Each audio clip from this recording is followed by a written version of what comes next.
আমার ভাই বোনেরা, প্রথম কথা হচ্ছে এরা তো সবই জানে, মোটামুটি কম বেশি প্রথমে স্টার্টিং জেনে গেছে। ও একদিন শুনেছি, অতটা বুঝেছে কিনা জানি না, জন্য জিজ্ঞেস করলাম আমি। তো আজকে তোমাকে নিয়েই করি ক্লাস, ঠিক আছে? যদি তোমার মনে হয় যে আমার এই কথাগুলো যুক্তিযুক্ত, তাহলে পরে ক্লিয়ারেন্স দেওয়া। আর যদি মনে হয় যে না, এই কথাগুলো মানতে পারছি না, তাহলে প্রশ্ন করবো, আমি অ্যান্সার করবো। হ্যাঁ, তোমার যদি পয়েন্ট করে তাহলে কিছুতে একটু এমনি কোনো প্রশ্ন আছে তোমার এই মুহূর্তে যা শুনলে তার উপরে? না, আমার একটা প্রশ্ন মনে হলো। হ্যাঁ, বলো বলো বলো। আমাদের সংবিধান, আচ্ছা, আমার যেটুকুনি ধারণা, আচ্ছা বলো না তুমি, আমি শুনছি তো। এটা নিশ্চয়ই সঠিক তথ্য। সংবিধানের রচয়িতা যিনি, তিনি আমাদের সংবিধান যখন রচয়িত করেছিল, আমাদের এসসি এসটি ওবিসির জন্য সংবিধানে কোন কোন জায়গাগুলো উল্লেখ করেছে জানার দরকার। এদের সুযোগ সুবিধা, এদের ফ্যাসিলিটি আমার জানা। আমি ঘরে কেন? প্রথম প্রশ্ন, তাহলে এটা উত্তর দিই। অবশ্যই। দাঁড়াও।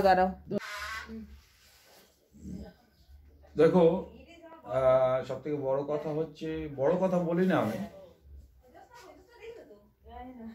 আমাদের সমাজে আমরা বেঁচে থাকার জন্য প্রত্যেকটা মানুষ লড়াই করছি এখন। এটা আগেও ছিল, 10,000 বছর আগে, এখনো আছে। এই যে লড়াইটা করছি 10,000 বছর ধরে, আমাদের বংশ, এই লড়াইটা কি 10,000 বছরের আগে ছিল জানো তুমি?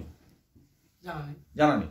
আচ্ছা, 10,000 বছরের আগে আমাদের কোনো লড়াই ছিল না, কারোর সাথে কোনো লড়াই ছিল না। 4খানা বই লেখা হয়েছে আমাদের এই লড়াইটাকে রানিং রাখার জন্য। আমাদের এই যে লড়াই করছি, তো কিসের লড়াই করছি আমরা?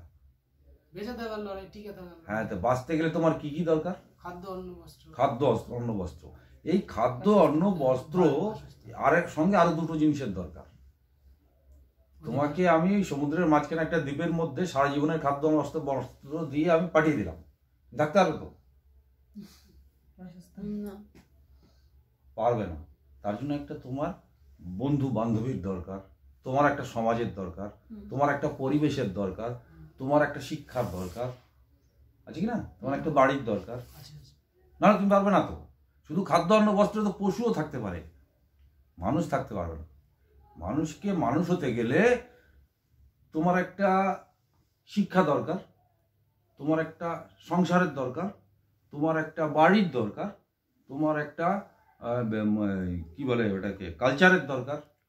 না, তোমার বংশ বাড়বে কি করে?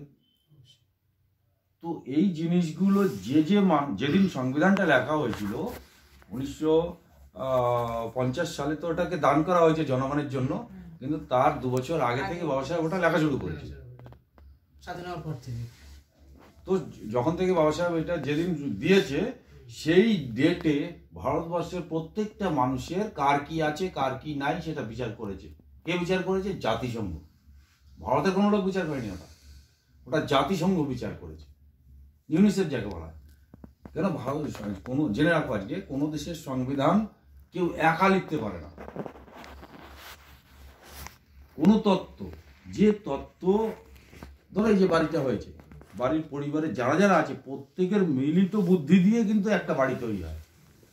সেরকম একটা দেশ যখন দেশের সংবিধান যখন তৈরি হয়, তখন সারা পৃথিবী মিলে সেটাকে বিশ্লেষণ করে, চুলচেরা বিশ্লেষণ করা হয় যে এই তত্ত্বটা দিয়ে এই দেশের উন্নতিটা আদৌ সম্ভব কিনা। কেউ তো মন গড়া করতে পারে, ওই জন্য পৃথিবীতে কোনো দেশের সংবিধান কেউ নিজে লিখতে পারে না। কিন্তু ভারতবর্ষের সংবিধানটা বাবা সাহেব নিজে লিখতে বাধ্য হয়েছিল। বাবা সাহেব কিন্তু নিজে থেকে যায়নি, বাবা সাহেবকে ইংরেজ গভর্নমেন্ট তার ইংরেজ রাজত্বে বাবা সাহেবকে দিয়ে ইংরেজরা লিখিয়েছিল। সেইটাকে চুলচেরা বিশ্লেষণ হয়েছে জাতিসংঘে, যে এই যে বাবা সাহেব লিখে গেছে, এই লেখার উপরে এই কাজ করলে পারে এই দেশের কতটা উন্নতি হবে, কেন হবে, বা আদৌ হবে কিনা করেছে। সেই যে ডেটে করেছে, সেই ডেটে বাবা সাহেব আমাদের এসসি এসটি ওবিসিদের জন্য, আজকে যাদেরকে এসসি এসটি ওবিসি বললে চেনা যায়, মোটামুটি চেনা যায় শর্টকাটে, তাদের জন্য এসসি এসটি ওবিসি তাদের জন্য করলো কেন? এই 3টে ভাগ করলো কেন? এর বাইরে উনি বেরোতে পারেনি। কারণ হচ্ছে সেই সময়ের যে তথ্য ছিল, যে তুমি বললা খাদ্য, অন্ন, বস্ত্র, বেঁচে থাকতে গেলে যা যা দরকার, সেই জিনিসগুলো কার কার ছিল, কার কার ছিল না। সেই সময় যারা জঙ্গলে বাস করতো, জঙ্গলবাসী ছিল, যাদের কাছে কিছু ছিল না, আজও তাদের কাছে কিছু আসে নাই। কেন? পরবর্তী ক্ষেত্রে সংবিধানে যারা বসেছে তারা তাদেরকে সেই জিনিসটা পৌঁছায়নি। ঠিক আছে, তাহলে ওদের কাছে যাবে কি করে? কেন জঙ্গল থেকে ওই লোকটা তো এসে আর ওই টাকা ছাপাতে আসবে না, টাকা নিতে আসবে না, কি করে নেবে? ওরা তো পোকা মাকড়ের মতো জীবন কাটাচ্ছে। তাহলে ওই ডেটে যাদের কাছে কিছুই ছিল না তারা হচ্ছে শিডিউল ট্রাইব, আদিবাসী ট্রাইব জাতি বলা হয়। কেননা বিশেষ করে আদিম জাতিগুলো জঙ্গলেই বাস করে, ওই যে ওদের ট্রাইব, ওর ভিতরে কিছু আমাদের এইসব লোক পড়েছে যাদের কাছে কিছু ছিল না। আচ্ছা, যাদের কাছে তিনটে করেছিল বাবা সাহেব, তার কারণে তিনটে জিনিসের কথা বলছি আজকে। একটা হচ্ছে কির উপরে করেছে, ধর্মের অধিকার, একটা হচ্ছে শিক্ষার অধিকার, আর একটা হচ্ছে সম্পত্তির অধিকার। এই তিনটের ভিতরে তুমি টোটাল পেয়ে যাচ্ছ। তো ওই সময় সম্পত্তির অধিকার কার ছিল না? আদিবাসীদের কোনো সম্পত্তিই ছিল না, অধিকারও ছিল না, দেয়নি। তাহলে ওকে টোটাল দিতে হবে, এটা বাবা সাহেব সংবিধানে শিডিউল ট্রাইবদের জন্য দিয়ে গেছে। আচ্ছা, তারপরে আসলে শিক্ষার অধিকার। ওই সময় কাদের শিক্ষার অধিকার ছিল না? ছিল না, শিডিউল কাস্টদের। এই যে তিনটে অধিকারের কথা বললাম, এই তিনটে অধিকার কার কার ছিল, কার কার ছিল না? যারা ওবিসিদের মধ্যে দুটো অধিকার ছিল। কি দুটো অধিকার ছিল? সম্পত্তির অধিকার ছিল না, ধর্মীয় অধিকার ছিল।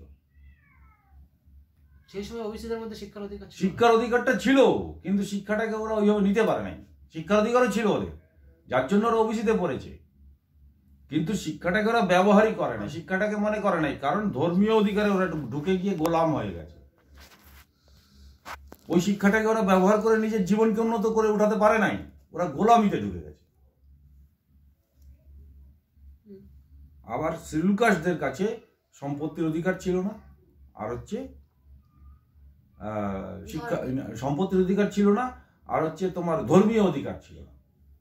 যারা শিডিউল কাস্ট বর্তমানে ভারতবর্ষে, এদের কাছে কোনো ধর্মের অধিকার ছিল না। এই ধর্মের অধিকার সংবিধানে দিয়ে দেয় আমাদের, আর সে সঙ্গে এই তোমার শিক্ষার সম্পত্তির অধিকারটা দেয়। এবার এই দুটো অধিকার, একটা অধিকার এসসিদের ছিল না। তাহলে কি হলো? এসসিদের কাছে একটা অধিকারই ছিল, দুটো ছিল না, ধর্ম ছিল না আর সম্পত্তি ছিল না, শুধু শিক্ষাটা ছিল। শিক্ষাটা কিভাবে এসছে, এর পিছনে অনেক বড় অবদান আছে গুরুচাঁদ ঠাকুরের। ঠিক আছে, সেটা বলতে গেলে অনেকটা সময় লেগে যাবে, আমি শর্টকাটে বলে দিচ্ছি। 1932 সালে ব্রিটিশের গভর্নমেন্টের কাছ থেকে ছিনতাই করে নিয়ে আসে আমাদের শিক্ষার অধিকার গুরুচাঁদ ঠাকুর, নাহলে আমাদের শিক্ষা এই দেশে হতো না। ঠিক আছে, তো এটার পার্টটা আমি পরে বলবো। আচ্ছা, আর হচ্ছে আরেকটা, এই তিনটে অধিকার টোটাল কাদের ছিল? ওবিসিদের ছিল, কিন্তু ওবিসিদের দেওয়া হয়নি।